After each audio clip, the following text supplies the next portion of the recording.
barn be looking good this morning. I want to show you guys some new parts I got for Casey's wagon the other day. Get you guys a nice little aerial shot of the barn. Looks super cool up here. But over here, and excuse the poor lighting, we have 2 new fenders, a bumper, and a hood, all in uniblack, which actually finding things in uniblack is super hard. Almost everything you see is the Black Magic Pearl, but we got a new hood, new bumper, and new fenders all for her car.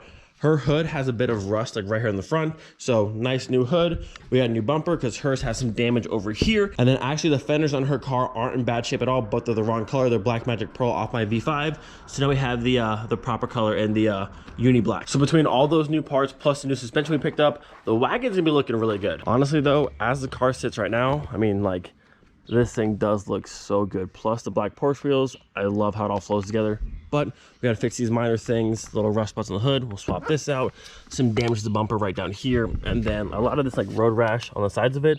So that'll go, and the fenders aren't in bad shape. They're just the wrong color. So we'll go through, swap all that stuff out, get it lowered down a bit more on the new suspension, and it seems gonna be money. So that stuff will be her project to work on sometime soon. Today, we're back on the Pink Floyd, finally swapping in the manual pedals and also the new gas tank back there. So I think the plan is gonna be tackle the pedal situation first, then come back and do the gas tank second, which isn't very hard to do. But after the pedal situation, I'm not swapping the entire cage like I pulled out. I'm just gonna pull the bar that holds on the brake pedal and the clutch pedal and swap just that in to the automatic one. So if we take a look down here, we can see we only got, well actually, we only got one pedal.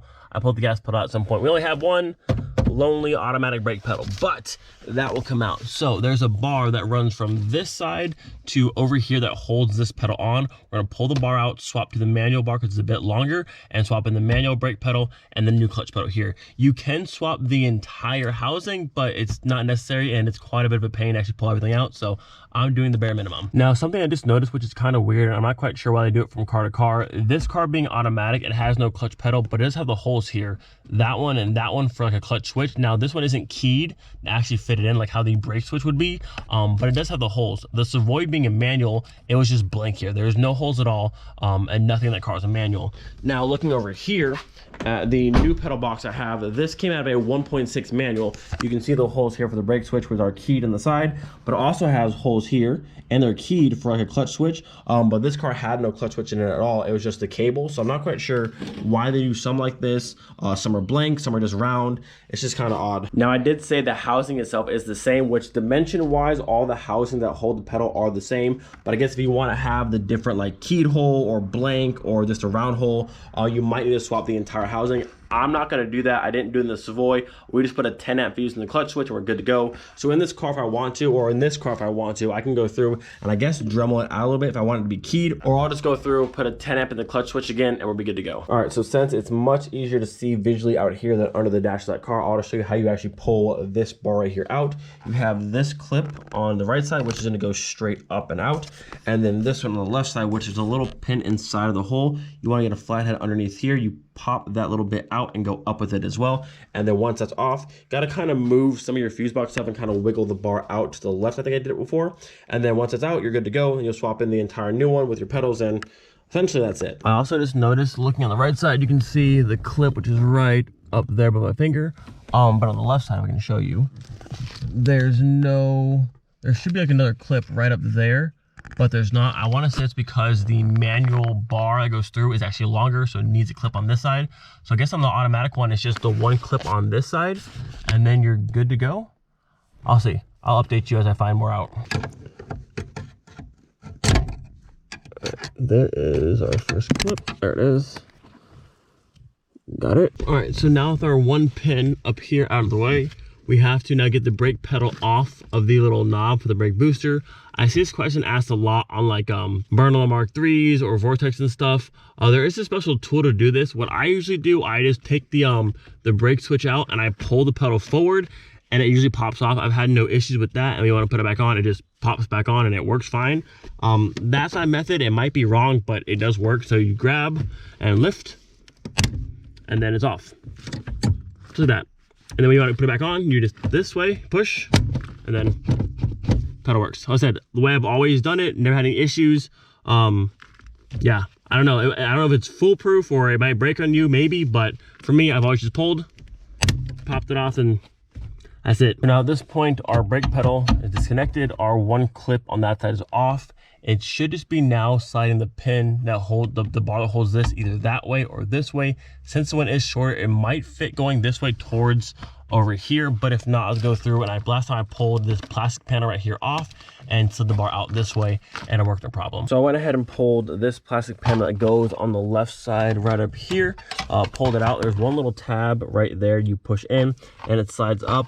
There's some wires up here, and I hate these clips. They're so annoying, they drive me insane. But wires up here you gotta remove, and some on this side, and then you kind of like twist and pull and it comes down. Didn't break it, which is good.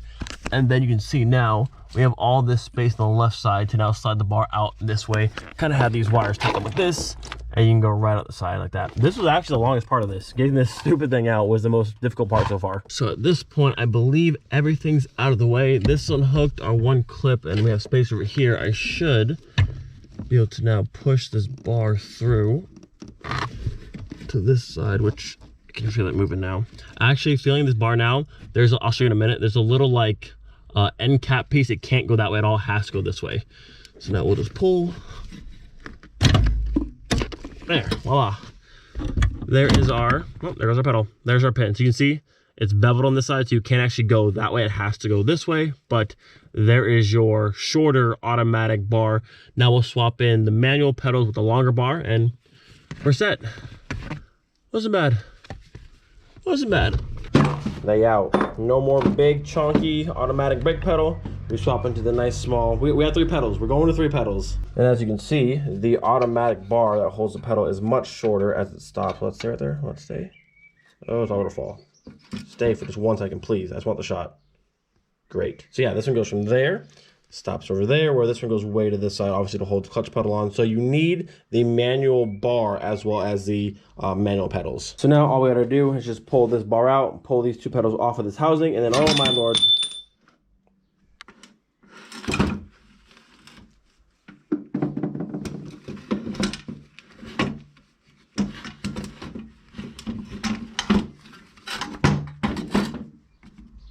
I don't know why, but I felt all that was necessary, so yeah. There we go. Now you can see much better. The manual bar is far longer than the puny automatic bar.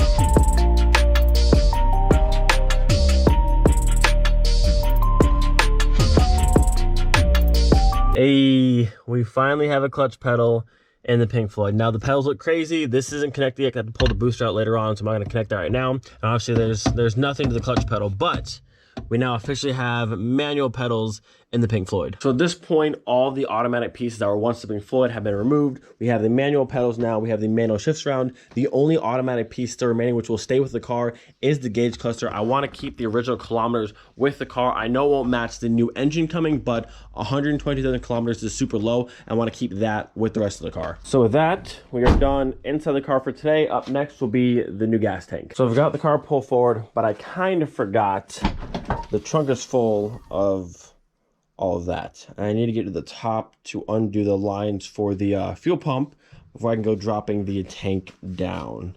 I don't really feel like moving all this stuff out. Yeah, we'll see. All right, we've got it all emptied out. This is all the manual swap stuff for the Pink Floyd. This is the O2J 5-speed. If I don't find an O2M 6-speed, we'll be using that one. Shifter box, axles, and all that kind of fun stuff. And then right under the carpet in the back, we'll find the door to the fuel pump. And look at all this nice paint down here. Got to go through and wax this stuff too. You got to make it all look nice.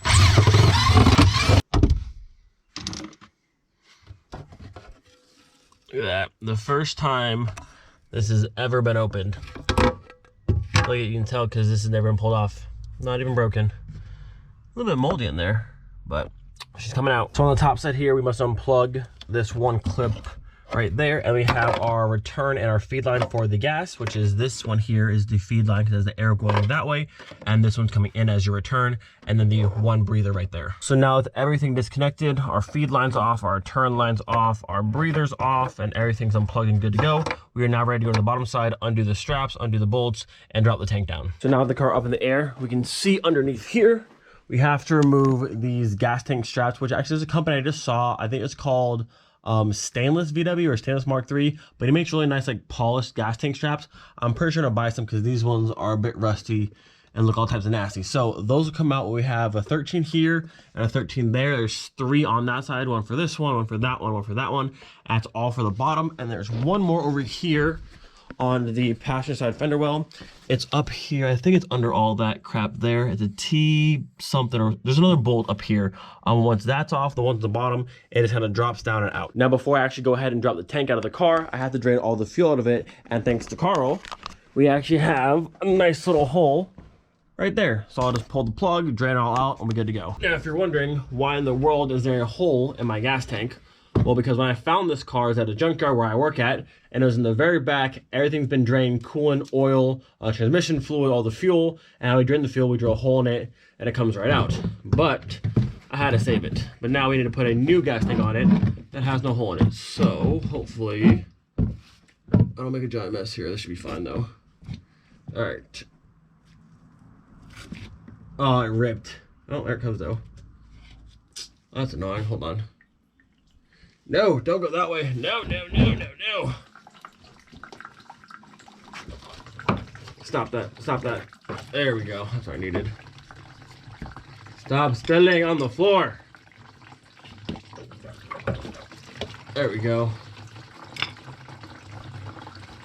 Ugh.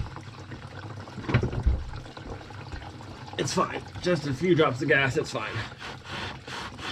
Okay, so we'll let this drain. The car had about a half tank in it when I pulled the engine, so we'll let it drain, and then we can go ahead and jump out of there. Whew! I am so glad it's done. This thing is like up to here, and I was like, oh, it's an overflow, but we're good. Actually, I lied. It's not actually out of fuel, but you can see that piece of earplug has plugged it again for the inside. So while it's going very slow, I'm gonna swap to another one because this one is about to overflow. Look how full this thing is. It's right to the top. So now I have a fresh one in there. And let me go ahead and move that piece and see what's left in here. Oh yeah, there's a bunch of fuel in there still. Stop plugging the hole. Oh, it's gonna take a while.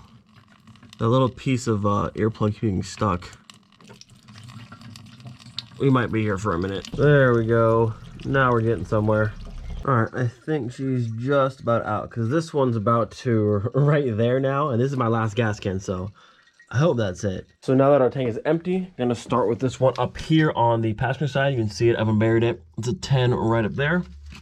We'll go through and we'll get that one out first. As dirt goes everywhere, but there is that one. So now all we have to do is the ones on the bottom, and she's coming down.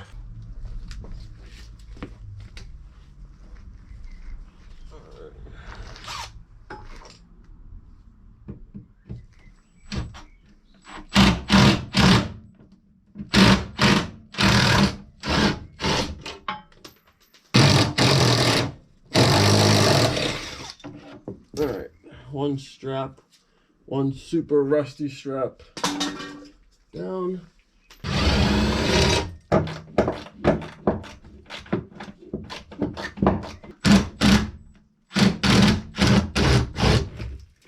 Okay. All right, so the back 3 are done. We have one more in the front, and the whole thing should be coming down.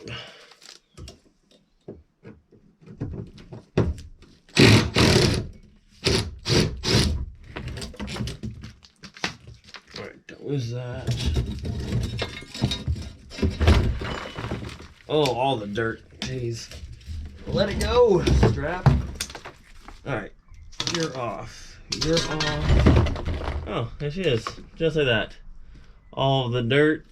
Good lord. Oh, there she is. Our gas tank has been removed. What fun. And that, my friends, is how you remove the gas tank out of your Mark III. Very simple, very straightforward. 3 in the back, 2 in the front, 1 up here on the side, and that's it. And also all your connecting lines. But Really not hard to do. So now this is out and good to go. I was gonna put that new one in, but I remembered I want to go through and like bed liner all the fender wells. So I'm not gonna put a gas tank in yet, so I can spray back over in that corner. And then also I want to get new gas tank straps because these ones are just a bit crusty. I probably could sand them down and paint them, but those like polished ones look pretty cool. So we'll swap them out. I want to see down here, now that the gas tank's out of the way, how we looking body wise. Not bad. A little bit of surface stress where it mounts up, but that's not an issue. All this looks clean. Good. Again, I'm so surprised at just how clean this car is. Like body-wise, there's like no rust. Now there is some surface rust on the rear subframe, which will come out and I'll get a new one. It's not a big deal. But the body of this car is honestly mint. And I could be more excited about that. That's so sick. Like everything's just so clean. A little bit of like surfacey right here. But I'll go ahead and cover that up as well. So other than that, man, the car is looking real nice back here. For a car that's from 1994, this thing is insanely clean. I still can't believe somebody wanted to crush this car. Like when I found this car, it was on death row, everything drained, number on the windshield. It was going to die like the next month. I'm so glad I saved it. And I've seen Mark 3s go to the junkyard that are like clapped out, which is fine, scrap that, no big deal. But like, this car is gorgeous. I mean, the color is beautiful. It's a cool addition. And someone just wanted to get rid of it, but I'm so glad I intercepted it and we saved her. All right, the Pink Floyd is officially back in her spot. I think that'll be good for today. We have manual pedals now and well, no more gas tank, but still good progress for today. So one final thing before I end up the video, if you live in the country of Greece, leave a comment down below. We're currently planning a little vacation over there, so if you live there, leave a comment down below. But with that, gonna end the view here. Hope you guys enjoyed. Do not forget, be thankful for every single day. We'll see you guys next time. Peace.